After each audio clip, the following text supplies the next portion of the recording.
Hello students, welcome to today's lesson. Today's lesson on the revolution is kind of a spackling of different types of warfare in different places.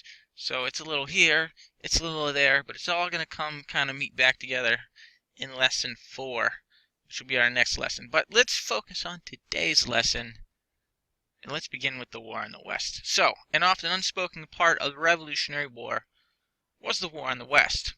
Not like California West, but what was West back then, places like, well, the Ohio River Valley, so like Pittsburgh area, western Pennsylvania, Illinois, places like that, sort of what's in the middle of the country now. Now, the British had some outposts out that way. They also had allies in the Native American population. The natives figured that at this time, in particular, the colonists were more of a threat than the actual British themselves. And as a result, a lot of them sided with the British in the Revolutionary War. One guy, a chief named Chief Joseph Brant, attacked settlements in the frontiers of Pennsylvania and New York, and one British commander was actually paying the Indians for the scalps of settlers. Pretty brutal. To deal with this threat, a Virginian named George Rogers Clark went west with basically a colonial militia, a force of colonial militia. They captured the British post Kaskaskia, and then the town of Vincennes, which the British then took back, but then the militia braved basically the winter harsh conditions to go take Vincennes back again. So this town kept flip-flopping, but basically doing this, even though it was sort of small-size actions, it was able to stabilize and sort of solidify the colonial position in the West, which is good because you don't want your back door left unguarded. Here's Clark and his men hauling through the winter conditions to take Vincennes. So, let's talk about the war at the sea. Let's change it up here. The British had the most powerful navy in the world. They had the advantage of sea power for pretty much the whole war. The whole Revolutionary War, Britain had the severe advantage. They blockaded all American ports. In an attempt to combat this blockade, the Congress ordered 13 warships, one for each colony, but only 2 ever made it out to sea. Most Patriot maritime operations were conducted by privateers. Privateers could best be described as government-sanctioned pirates. They were civilian ships outfitted with weapons whose purpose was to capture enemy merchant ships and cargo. So they weren't taking on ships of the line. They weren't taking on British warships. They were going after the lightly defended cargo ships for the most part, basically stealing what was in them. In terms of privateers, Congress commissioned like 2,000 of them. It's quite a lot. It was a lucrative business because if you were a sailor working on a privateer and you captured an enemy ship, you were given a percentage of that, of the money that you basically got. It was a lot like bounty hunting on the seas, except the bounty, instead of being people, were ships, and you would make money for capturing ships. One distinct naval hero, a non-privateer, one of our actual warships that came about in the Revolution, was John Paul Jones. He was really the only naval hero of the Revolution. He was the captain of the Bonhomme Richard, and he had been all the way out near Britain raiding British ports, taking out merchant ships and such.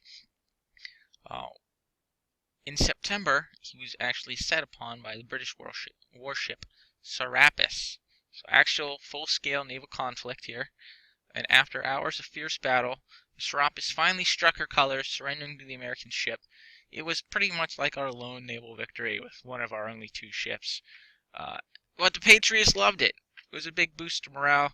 Here's John Paul Jones. There's a story that the mast got shot down, and the British thought that the Americans were lowering their flag, and they said, "Do you surrender?" And John Paul Jones yelled, "I have not yet begun to fight." So that's how it was depicted here. Beating the British on the seas was a pretty big deal because they were renowned as excellent sailors. So it was a big deal. It was a big deal. Sort of a David versus Goliath moment.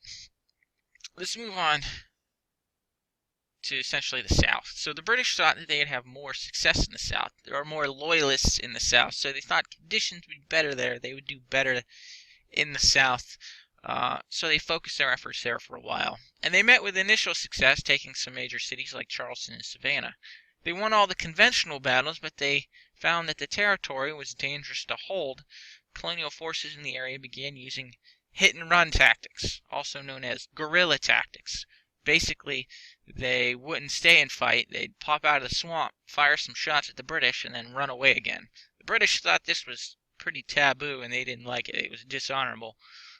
Of note, they would target the British officers, so sort of trying to chop the head off and the body will follow.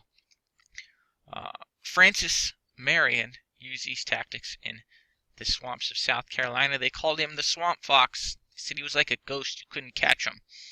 Here's the Swamp Fox in action. This is what they would do, basically set up ambushes. The tide does turn here. Spain declared war on Britain in 1779.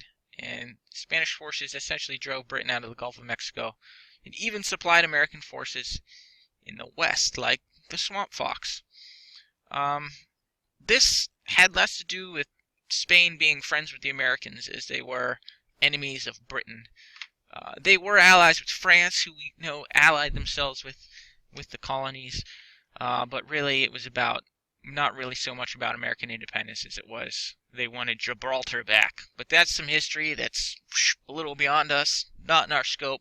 But I want you to know in the book it doesn't really say anything why, but it was really there were reasons not having to do with America, and it just happened to help America out. Sort of an enemy of my enemy is my friend sort of situation. But this was bad for Britain because now they had one more country to fight, spreading their resources out. Things continued to go downhill for the British in the South. A new commander of American forces in the South. Oh, I skipped a paragraph. We don't want to skip that. Here we go. More trouble arose for British forces from their questionable methods in the Carolinas. Basically, there was a significant British force rolling around southern towns in South Carolina saying, if you darn colonists don't give up your rebellious ways, we will kill everyone and burn your towns to the ground. Now, it just so happens that these folk in the Carolinas were a hardy mountain folk breed, and fiercely independent, and had not chosen to take sides at this point. They were neither patriots nor loyalists. But after the British coming through and threatening them like that, they pretty much became patriots. They said, you know what, we hadn't picked sides, but now that you're rolling around here talking smack like that, we're going to kill you. And then you had the Battle of Kings Mountain, where this new militia force basically took out a significant force of British in South Carolina. It was the Battle of Kings Mountain as depicted here. And in this whole way, really, the British shot themselves in the foot here in the South. Getting too harsh with people that hadn't chosen sides, and now they chose a side, and it wasn't the British side. Alright, now we go to Nathaniel Greene, new commander of Continental forces in the South.